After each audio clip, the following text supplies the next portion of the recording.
I stood there in the warm glow of the honeymoon suite, watching Mira unpack her suitcase with that little smile I'd fallen in love with years ago. Everything felt perfect, like a dream I didn't want to wake up from. Just a week ago, we'd gotten married under a sky full of stars, string lights twinkling above us as we danced our first dance.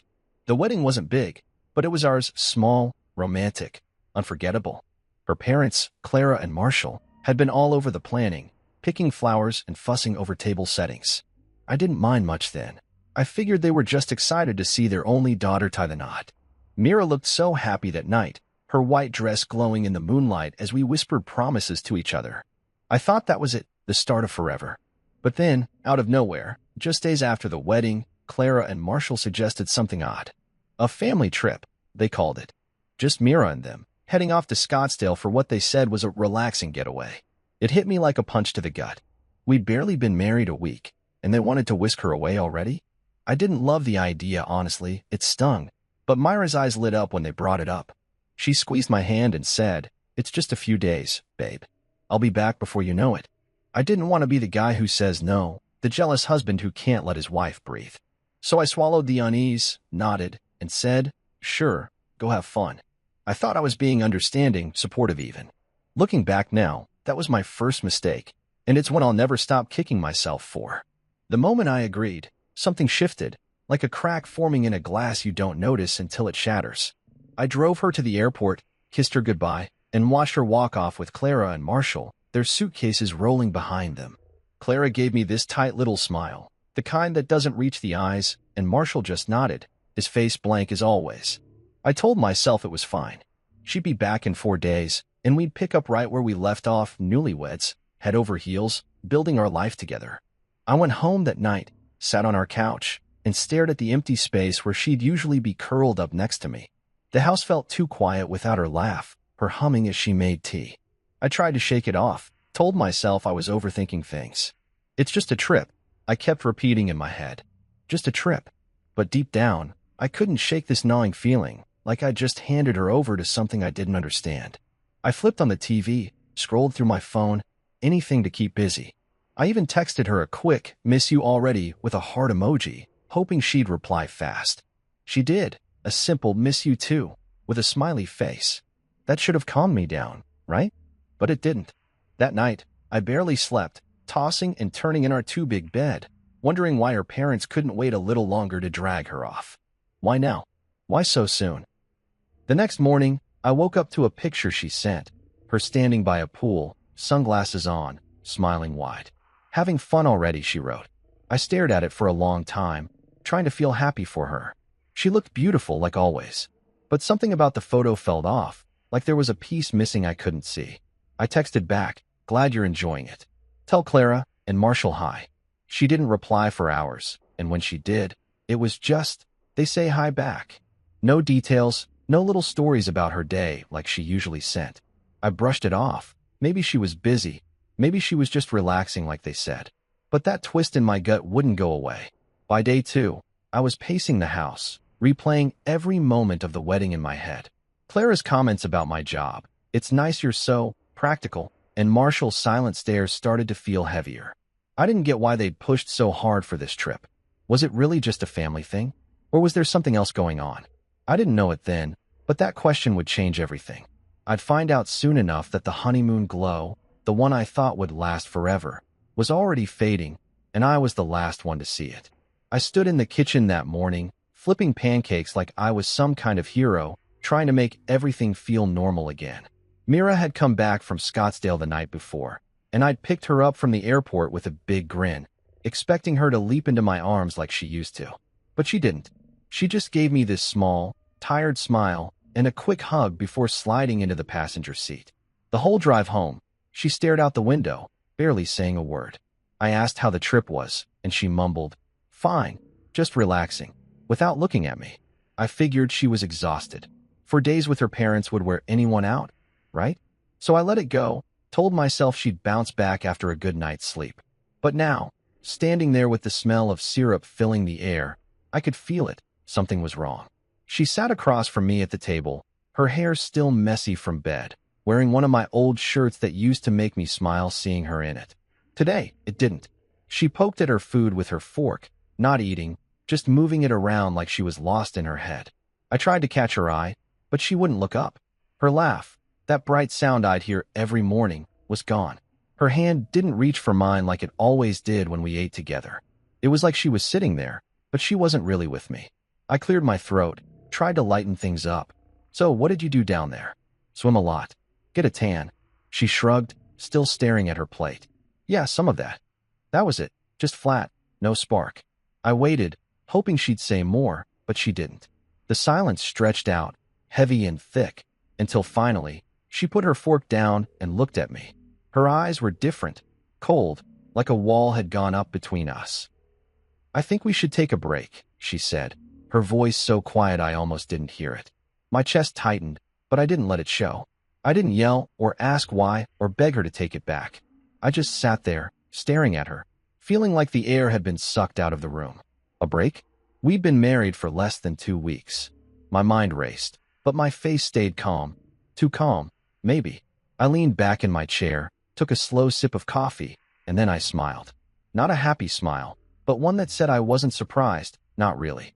That's funny, I said, standing up and walking over to the counter where I'd left it, the folder. I picked it up, feeling its weight in my hand, and slid it across the table to her. Because I just got some information on that trip. Her eyes flicked to the folder, then back to me, confused. She hesitated, like she wasn't sure she wanted to touch it, but curiosity got the better of her. She pulled it closer, flipped it open, and started reading. The first page was just words, names, dates, a summary Marcus had typed up, but then she turned to the next one, and I saw her breath catch. She flipped faster, her fingers trembling as she went through the stack. Photos spilled out, grainy shots of her by the pool, at a restaurant, on a beach. Her eyes widened, darting over every image, every detail. I stood there, arms crossed, watching her face change, shock, then panic, then something else I couldn't name.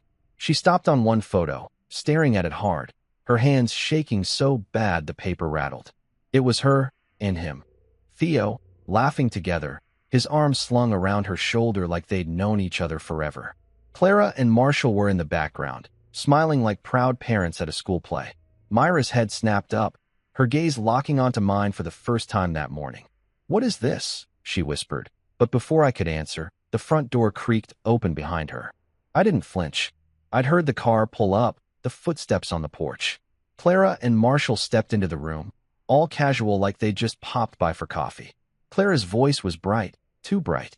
"Hope we're not interrupting anything," she said, setting a binder of wedding photos on the counter. Marshall just nodded at me, his face blank as ever. Mira didn't move, didn't turn around. She just kept staring at me, then flicked her eyes to her parents, the folder still open in front of her. I leaned against the counter, sipping my coffee again, letting the moment hang there. She wanted a break? Fine. But she was about to find out what that trip really was, and I wasn't the one who'd have to explain it. I stood in our living room, staring at the spot where Myra's suitcase had been before she left for that trip. The moment she walked out the door with Clara and Marshall, something in me twisted, a knot I couldn't untie. It wasn't just that they'd taken her away so soon after the wedding. It was the way they did it, like it was their right, like I didn't even factor in. Clara had never liked me. I'd known that from the start.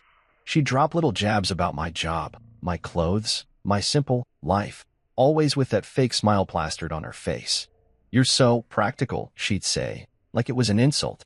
Marshall was different, quiet, always watching me with those cold, calculating eyes, like he was sizing me up and finding me lacking. I brushed it off before, told myself it didn't matter what they thought as long as Mira loved me. But when they suggested that family trip, out of the blue, just days after I put a ring on her finger, it hit me harder than I wanted to admit.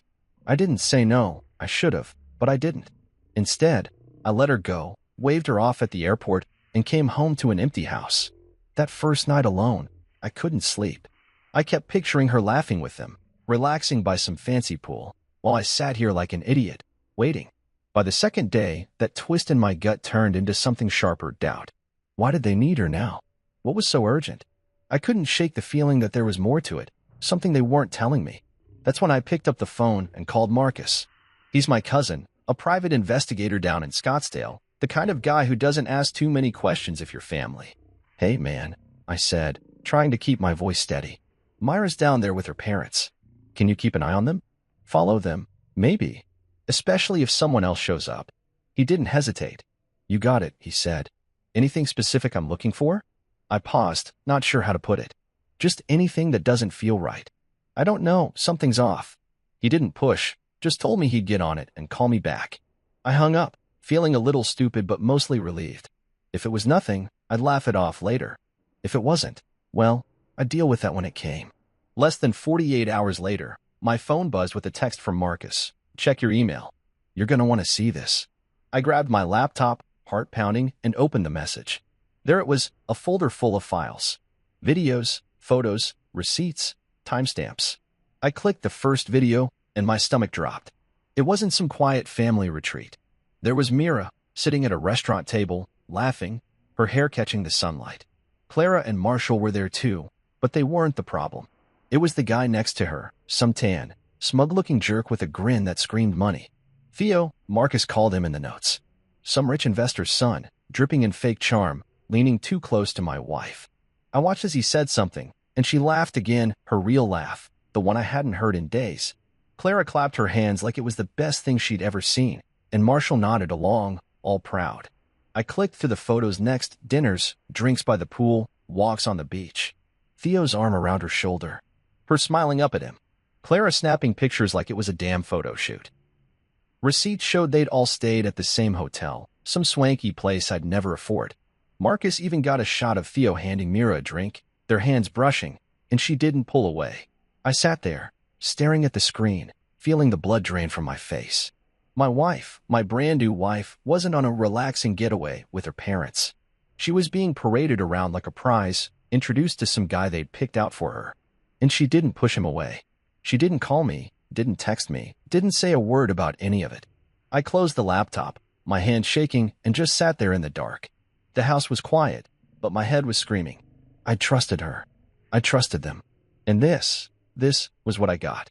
It broke me, not in a loud, crashing way, but slow and deep, like a crack splitting through everything I thought we had. I didn't cry. I didn't yell. I just waited for her to come home, knowing nothing would ever be the same. I stood in our living room, leaning against the counter with my coffee mug in hand, watching the chaos unfold like it was some kind of twisted play I'd bought tickets to. Mira sat at the table, still clutching that folder I'd handed her, her eyes darting between the photos and her parents like she couldn't decide who to yell at first. Clara and Marshall had just walked in, perfect timing, really, acting like nothing was wrong. Clara set that binder of wedding photos down with a little thud, her voice all chipper as she said, "Hope we're not interrupting." I almost laughed right there, but I held it in, took a slow sip of my coffee instead. The bitterness matched the moment. Myra's hands were shaking as she flipped through the pictures again. Dinners with Theo, drinks by the pool, that smug jerk grinning at her like he'd already won something. She'd been quiet since she opened the folder, but now she looked up, her voice sharp and low. "What is this?" She wasn't asking me, though. Her eyes were locked on Clara, who stood there with that tight, fake smile she always wore when she was cornered. Marshall didn't even look up from his phone, just kept scrolling like this was all boring to him. "We just wanted you to meet someone new," Clara said, waving her hand like it was no big deal. "You didn't give us a chance before the wedding, Mira. It was all too rushed, don't you think?" I couldn't believe what I was hearing. Too rushed? They'd had months to say something, to object, to pull their little stunts before I put a ring on her finger. But no, they waited until after the vows, after the cake, after we danced under those damn string lights. I set my mug down, the clink loud in the tense air, and crossed my arms. Myra's head snapped toward her mom, her face going red. "Meet someone new? Are you serious?" Clara shrugged, like she was explaining why she'd picked a different wine for dinner. "We thought you'd like him. Theo's a good match, successful, charming. We didn't get to weigh him before, so we figured, we?" Mira cut in, her voice rising. "Who's we?" "You and Dad." Marshall finally glanced up, his face blank as ever. "We just wanted to see you happy," he muttered, like that explained everything. I couldn't hold it in anymore. I laughed. It came out loud and bitter, bouncing off the walls. "Happy," I said, stepping closer to the table. "You think dragging her off to meet some rich guy a week after our wedding is about her happiness?" Myra's eyes flicked to me, wide and glassy, but I wasn't done. "You set her up with him, dinners, drinks, beach walks, like she's some prize to hand off. And you, I pointed at Clara. You're standing there acting like it's normal to pimp out your married daughter. Clara's smile dropped, her lips pressing into a thin line. Don't be crude, she snapped. It wasn't like that. We just gave her an option. An option? Myra's voice broke as she shoved the folder away, papers sliding across the table. I'm married. I didn't ask for options. She stood up, her chair scraping the floor, and turned to me. I didn't know they were planning this, I swear. I stared at her, my jaw tight. Did I believe her? Part of me wanted to. God, I wanted to. But those photos were burned into my head. Her laughing with Theo, his arm around her, her not pulling away. You didn't know, I said slowly. But you didn't stop it either, did you? Her mouth opened, then closed, like she didn't have an answer. Clara jumped in, her voice sharp now. Oh, come on, Mira, don't act so innocent. You enjoyed yourself down there. We all saw it. That hit me like a slap. I looked at Mira, waiting for her to deny it, to say something, anything, to prove Clara wrong. But she just stood there, her hands clenched at her sides, her eyes dropping to the floor. I didn't mean for it to happen like that, she whispered. Like what? I pressed, stepping closer. Like you flirting with some guy your parents picked out while I was sitting here thinking you were just relaxing? She flinched, but I didn't back off. You let them take you there, Mira. You let them parade you around like I didn't exist. Marshall cleared his throat, finally putting his phone down. Let's not blow this out of proportion, he said, his tone calm, like he was negotiating a deal. No one forced her to do anything. She could have said no. I turned on him, my voice steady but cold. And you could have stayed out of my marriage. But here we are. The room went quiet, the weight of it all pressing down on us. Clara crossed her arms. Marshall went back to his phone, and Mira just stood there, looking lost. I picked up my coffee again, took a sip, and let the silence stretch. They thought they could play this off like it was nothing. But I wasn't letting it go that easy. I stood there in the living room, my coffee long gone cold in my hand, watching Mira tremble like a leaf caught in a storm. She was still on her feet, the folder of photos scattered across the table like a crime scene, her eyes bouncing between me and her parents. Clara's words hung in the air. We just gave her an option, and I could feel the heat rising in my chest. But I kept it locked down, my face hard as stone. Myra's voice cracked as she turned to her mom. Are you telling me you flew me out there to meet someone else after my wedding? She sounded like she couldn't believe it, like she was hoping Clara would laugh and say it was all a big misunderstanding. But Clara didn't laugh. She scoffed instead, rolling her eyes like Mira was being a kid throwing a tantrum. Sweetheart, don't be so dramatic, she said, smoothing her hair back. We didn't force you into anything. We just wanted options on the table, that's all. Options. Like my wife was a car they were test driving, and Theo was the shiny new model they'd rather park in the garage. I couldn't wrap my head around it, how they could stand there, so calm, so smug, acting like this was normal. Marshall finally piped up, his voice flat and steady, like he was reading a grocery list. Look, Mira, you rushed into this marriage. We didn't get a say. We were just thinking long-term for you, for the family. That's when I lost it, not loud, not yelling, but a laugh ripped out of me, sharp and ugly. It echoed in the room, cutting through their excuses like a knife. Long-term, I said, setting my mug down hard enough to make the table shake.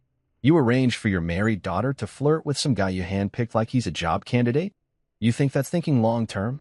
I turned to Mira, my eyes locking on hers. And you, what? You just went along with it. Her face went pale, her lips parting like she wanted to say something, but nothing came out at first. Then she shook her head fast, her hands flying up. I didn't know they were doing this.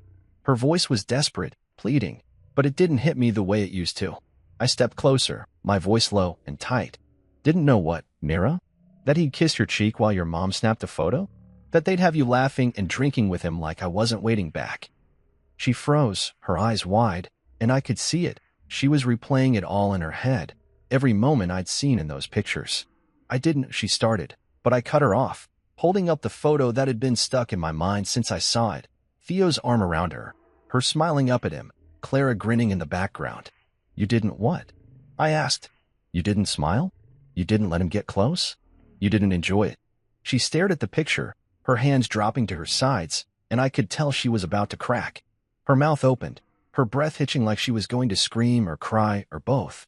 But before she could, Her phone buzzed on the table, loud and sharp, breaking the moment. She flinched, glancing down at it, and I saw the name flash on the screen, Leona, her best friend from Scottsdale. Mira grabbed it, her fingers clumsy, and read the text out loud, her voice shaking. Theo's still in town, bragging that you two were meant to be, that your parents promised him everything. The words hit like a punch, and she looked up slow, her eyes locking on Clara. What does that mean? She whispered. Clara didn't even blink, just tilted her head like it was no big deal. We may have encouraged him a little, she said, her tone light, like she was admitting to buying him a coffee. But he misunderstood. We just gave him a small gift, invited him to dinner. Nothing serious. Myra's jaw dropped, and she stared at her mom like she'd never seen her before. You promised him I'd leave my husband? She asked, her voice rising, cracking at the edges. Clara shrugged, actually shrugged, like it was all just a silly mix-up. We wanted what's best for you, sweetheart. Theo's a catch. We thought you'd see that. I just stood there, watching it all fall apart, my arms crossed tight across my chest. Mira turned to me, her face a mess of shock and guilt. I didn't know, she said again, softer this time, like she was begging me to believe her. But I didn't say anything. I couldn't. Because even if she didn't know the whole plan, she'd still gone along with it, smiling, laughing, letting Theo in while I was here, alone, thinking she was mine. The room went quiet, except for the faint hum of Myra's phone still buzzing with Leona's messages. Clara adjusted her purse, Marshall checked his watch, and Mira just stood there, looking like she might explode. Me?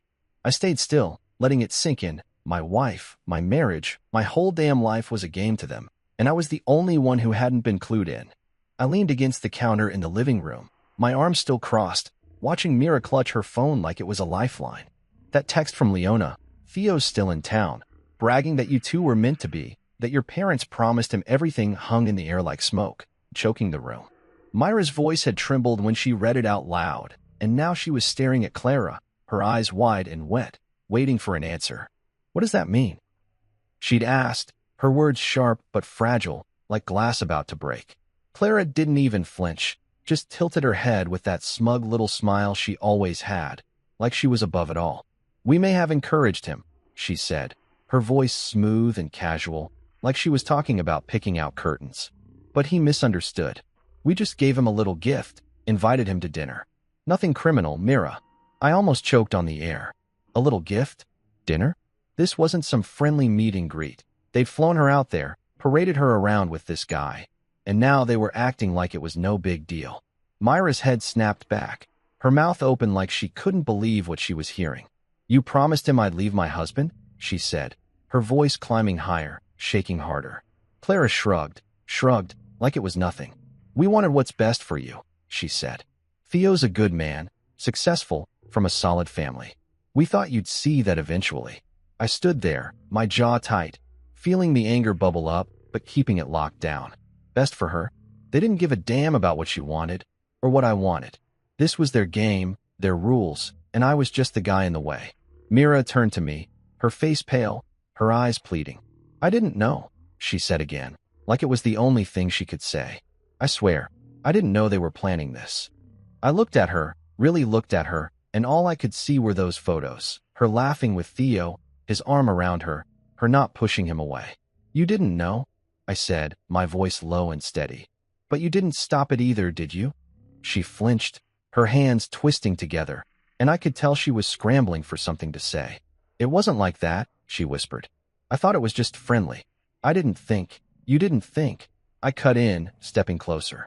You didn't think it'd look bad to let some guy hang all over you while your parents cheered him on? You didn't think to call me, to tell me what was going on. She shook her head fast, tears starting to spill over. I didn't want to worry you. I thought it was nothing, just Mom and Dad being them. I laughed, short and bitter. Them? You mean the people who think our marriage is a mistake they can fix with a better offer? Clara jumped in, her voice sharp now. That's enough, she said, pointing at me. You're blowing this out of proportion. We didn't force her to do anything. She could have walked away. Walked away. I turned on her, my voice rising for the first time. You flew her out there, stuck her in a hotel with this guy, and fed her lies about how he's her future. What was she supposed to do? Run back home with no car, no plan, while you two kept pushing? Marshall cleared his throat, finally looking up from his phone. Let's calm down, he said, his tone flat. No one's saying we planned a divorce. We just thought she'd see reason. Reason. That word hit me like a brick. They thought I was the unreasonable one, the guy she'd married, the guy she'd promised to love, the guy who'd been waiting here like a fool while they played matchmaker. Mira sank back into her chair, her hands covering her face. I can't believe this, she muttered. I can't believe you'd do this to me. Clara sighed, like she was tired of explaining herself. Mira, we've always wanted you to have the best. This marriage, it was fast. We didn't get a chance to guide you. Guide me. Myra's head shot up, her voice cracking. You think setting me up with some guy behind my husband's back is guiding me? I watched her, waiting to see if she'd turn that anger on me too. Blame me for digging this up, for putting it all out there. But she didn't. She just sat there, staring at her parents like they were strangers. I didn't sleep with him, she said suddenly, looking at me now. I didn't. I wouldn't do that. Her eyes were begging me to believe her, but I didn't say anything. I just nodded once, letting her words sit there. Maybe she didn't sleep with him, but she'd let him in, let them all in, and that cut just as deep. The room went quiet again, the tension thick enough to choke on. Clara adjusted her purse, Marshall tapped his phone, and Mira wiped her eyes. I stayed where I was, watching my wife realize she'd been a pawn in their game, and wondering if she'd ever really been mine at all. I stood in the kitchen the next day, staring at the coffee pot like it could fix everything if I just brewed it strong enough. After that blowout with Mira and her parents, I'd slept on the couch, not because she asked me to, but because I couldn't stand being in our bed, smelling her shampoo on the pillows, pretending everything was fine. She'd gone upstairs after Clara and Marshall left, her face red and puffy from crying, and I didn't follow. I needed space, time to think, time to figure out what came next. The folder was still on the table, photos peeking out like a bad memory I couldn't shake. I'd shown her the truth, but it didn't feel like a win. It felt like a punch to the gut that kept on giving. By morning, I'd made up my mind. I wasn't letting this fester in the dark anymore. If Clara and Marshall wanted to play their little game, I'd drag it into the light for everyone to see. So I sent out invitations, short, simple texts to Clara, Marshall, Mira, Theo, and a handful of friends and family who'd been at the wedding. Photo shoot at the venue, I wrote. One last memory from the big day. Be there at 6.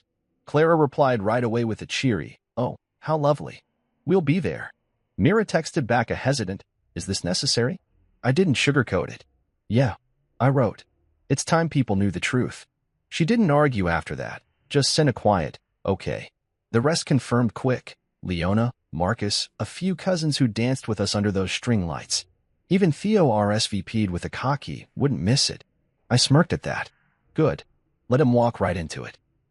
That evening, I got to the venue early, the same place we'd gotten married, with its big open room and wooden beams, the spot where I'd thought we'd started something real. I set up a projector, hooked it to my laptop, and laid out the evidence Marcus had sent me. Photos, videos, receipts, all of it. The reception table was still there, the one we'd cut the cake on, and I dragged it to the center, piling the files on top. People started trickling in, Leona first, giving me a nod like she knew something was up. Then Marcus, who clapped me on the shoulder and said, "You sure about this, man?" I nodded. "Yeah, no more hiding." Clara and Marshall showed up next. Clara in pearls like she was going to a gala. Marshall in his usual suit, phone already in hand. Mira came in behind them, quiet, her eyes darting to me and then away. She looked small, like the weight of it all was crushing her, but I didn't soften. Not yet. Then Theo swaggered in, tanned and grinning, acting like he owned the place. "Nice spot," he said, winking at Mira. She didn't smile back. I waited until everyone was settled, about 20 people, some curious, some confused, then stepped to the front. "Thanks for coming," I said, my voice steady. "Thought we'd take a look back at the wedding and what's happened since." I clicked the projector on, and the first slide lit up the wall. A photo of Mira and me cutting the cake, smiling, happy. There were a few us from the crowd, but I didn't linger. Next slide, Scottsdale. Mira at the pool with Theo, his arm around her. A murmur rippled through the room. I clicked again, dinner, Theo leaning close, Clara laughing. Then the beach walk, the drinks, the hotel receipts. With every slide, the whispers grew louder, eyes darting to Mira, to her parents, to me. She sank lower in her chair, her hands over her face. Clara's smile tightened, but she didn't move. Theo shifted, looking less smug now. Then I played the video. Marcus had caught it from a distance, Clara's voice clear as day, saying, This marriage is just a phase. Theo's the real future. The room went dead silent, like someone had sucked the air out. I let it hang there, the words echoing, then turned the projector off. That's it, I said, crossing my arms. That's what they've been up to while I've been here, thinking I had a wife. Mira stood up fast, her chair scraping loud. I didn't know, she shouted, her voice breaking. I didn't plan this. I looked at her, my chest tight. Maybe not, I said. But you didn't stop it either. Clara jumped in, her voice sharp. This is ridiculous. You're making a scene over nothing. Theo nodded, trying to play it cool. Yeah, man, chill. It's not like we shut up, I snapped, cutting him off. You don't get to talk. He blinked, surprised, and sat back down. The room buzzed, friends whispering, cousins glaring at Clara and Marshall. Leona stood up, arms crossed. You guys are unbelievable, she said to Myra's parents. She's married, and you're shopping her around like she's for sale? Marshall finally spoke, his tone calm. It's not like that. We just gave Theo a chance to meet her. I laughed, cold and hard. A chance? You gave him a weekend suite and a promise. The truth was out now, raw and ugly, and I stood there, watching it sink in, wondering if I just burned everything down or set myself free. I stood in the middle of that venue, the projector still humming behind me, watching the room explode into silence so thick it felt like I could touch it. The video had just finished, Clara's voice saying, "This marriage is just a phase. Theo's the real future," and it was like a bomb had gone off, leaving nothing but stunned faces and wide eyes. Mira was on her feet, her hand shaking, her voice cracking as she yelled. I didn't know. I'd heard that line too many times now, and it didn't hit me the same anymore. I just looked at her, my arms crossed, and said, maybe not. But you didn't stop it either. That shut her up fast. She sank back into her chair, her face buried in her hands. Clara jumped in, her voice sharp and high, like she could still control this. This is ridiculous, she snapped, standing up straighter in her pearls. You're making a scene over nothing. Theo nodded, trying to back her up, his grin fading but still clinging to that cocky edge. Yeah, man, chill. It's not like we shut up, I said, my voice cutting through his like a blade.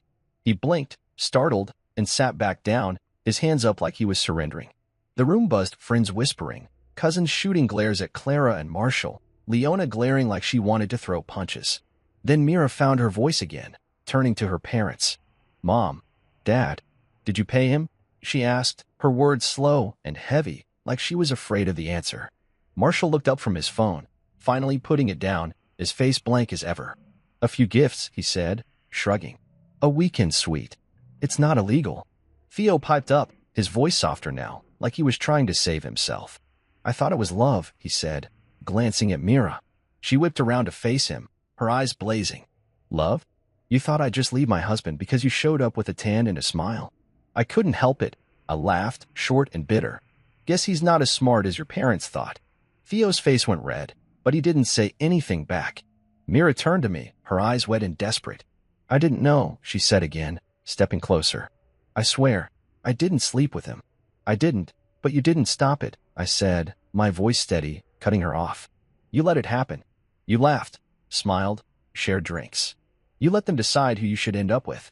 She reached for my hand, her fingers brushing mine, but I pulled back. Don't, I said, and she froze, her arm dropping like it weighed a ton. The room was spinning now, everyone talking at once, voices overlapping. Theo turned on Clara, his cool cracking. You said she wanted out, he barked, pointing at her. Clara snapped back, her composure slipping. She would have, if he hadn't stuck his nose in. She jabbed a finger at me, her face twisting like I was the villain here. I just stood there, letting it all crash around me. Leona stepped forward, her arms crossed tight. You're disgusting, she said to Clara. She's your daughter, not some doll you can trade up when you don't like the groom. A few cousins nodded, muttering agreement, and one of them, my cousin Jake, called out, What kind of parents pull this crap? Clara spun on him, her voice rising. We were protecting her future. He's not good enough. She pointed at me again, and that was it. The room erupted. People shouting, chairs scraping, Mira crying louder now, saying, Stop it, just stop, over and over. I didn't move, didn't yell back. I just watched, letting them tear each other apart. Marshall tried to play peacemaker, standing up with his hands out. Everyone calm down, he said, like he could still fix this. It's not what it looks like. It's exactly what it looks like, I said, my voice cutting through the noise. You tried to sell my wife to some rich kid because you didn't like me. And she let you try. Mira sobbed, shaking her head. I didn't mean to, but you did, I said, looking right at her. You didn't call me. You didn't walk away. You stayed.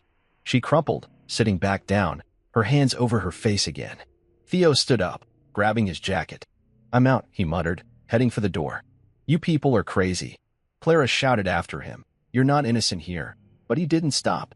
The cousins started arguing with Marshall. Leona was still ripping into Clara, and Mira just sat there, broken. I stepped back, leaning against the table, the folder still open behind me. The truth was out, ugly, loud, and messy, and I didn't feel better. I felt empty. Everyone knew now, but it didn't fix anything. Mira looked up at me, her eyes begging for something, forgiveness, maybe, or a way back. But I didn't have it to give. I'm sorry, she whispered, but I just shook my head. The chaos kept going, voices bouncing off the walls, but I tuned it out. This was their mess now.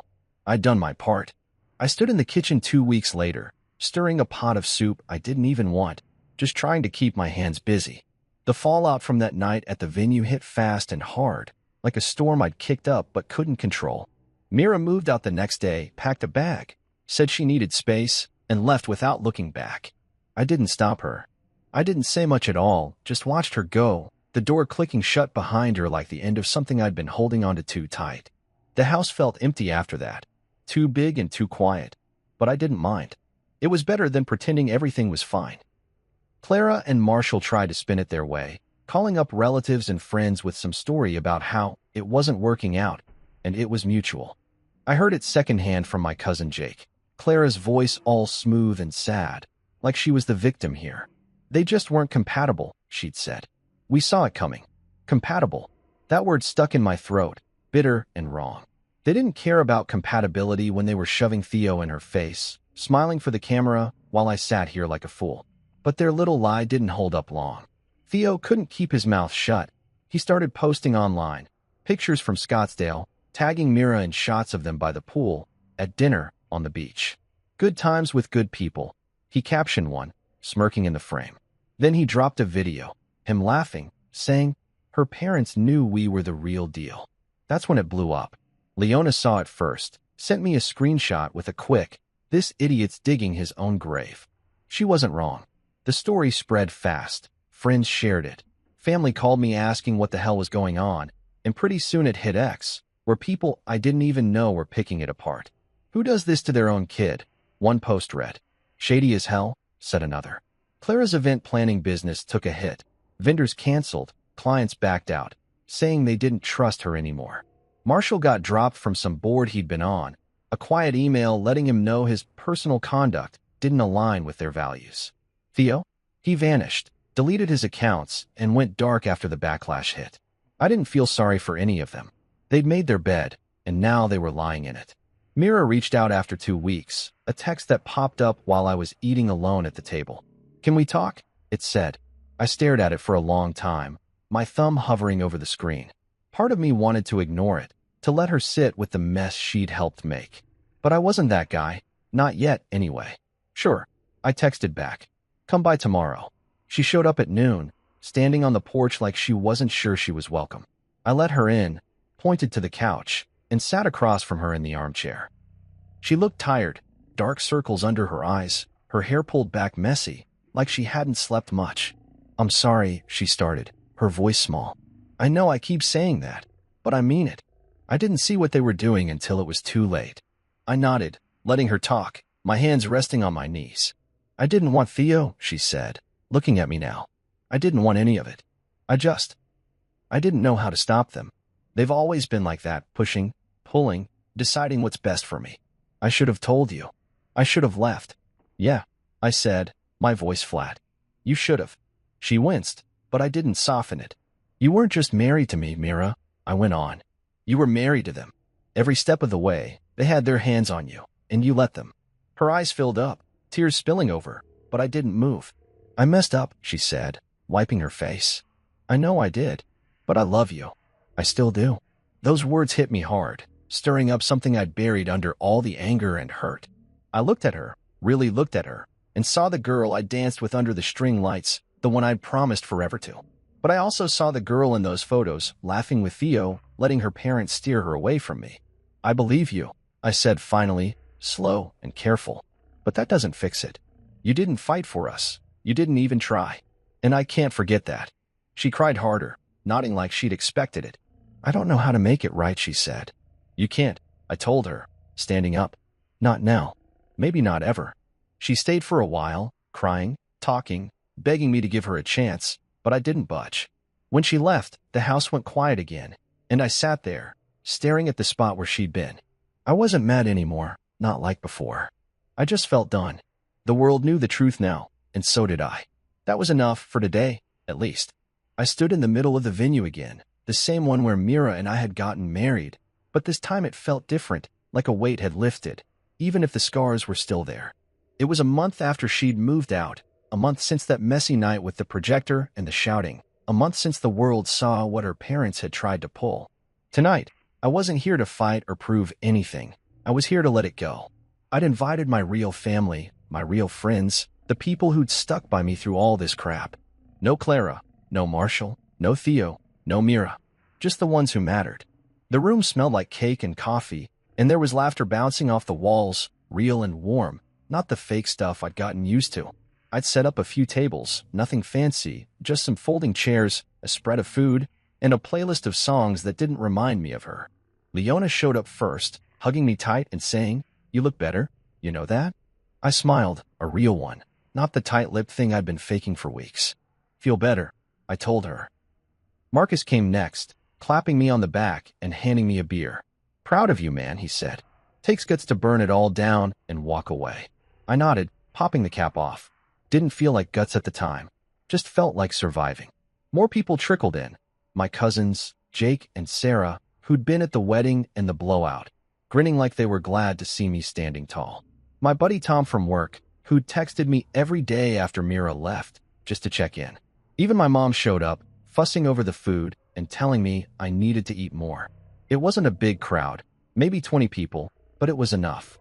The room filled up with noise, talking, laughing, the clink of plates, and for the first time in a long time, I didn't feel alone. We ate, swapped stories, and I let myself relax, leaning back in my chair, watching them all. Leona told everyone how she'd ripped into Clara that night, making them laugh, and Marcus bragged about his sneaky camera work in Scottsdale, calling himself the family spy.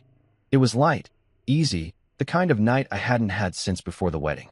After a while, I stood up, tapping my beer bottle with a spoon to get their attention. The room quieted down, all eyes on me, and I took a deep breath. "Hey, thanks for coming," I said, my voice steady. "I know the last few months have been a lot. You've all seen it, the good, the bad, the ugly, and you're still here. That means something." A few nods, a couple of smiles. I went on.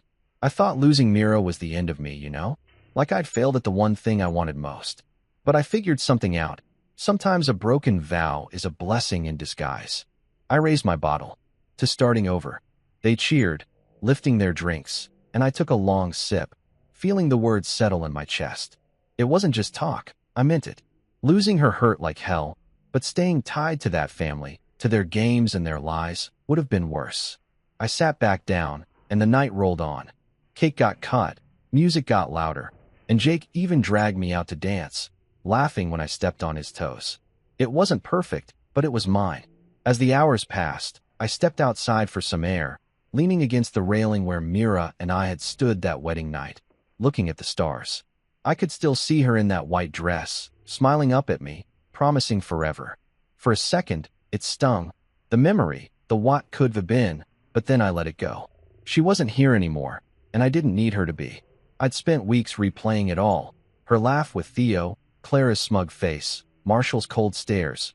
But tonight, I didn't feel bitter. I felt awake, like I'd finally opened my eyes after a long, bad dream. Leona came out, standing next to me, her hands in her pockets. "You good?" she asked. I nodded, looking out at the dark. "Yeah, better than good." She smiled. "She's still asking about you, you know? Mira called me yesterday, wanted to know if you'd softened up." I shrugged. "Doesn't matter. I'm done looking back." Leona bumped my shoulder. "That's my boy." We stood there a while, quiet, the party noise drifting out behind us. When I went back in, They were still laughing, still eating, still celebrating. I grabbed another slice of cake, sat with Marcus and Tom, and let myself laugh too. This was my ending. Not the one I'd planned, not the one with Mira by my side, but a better one.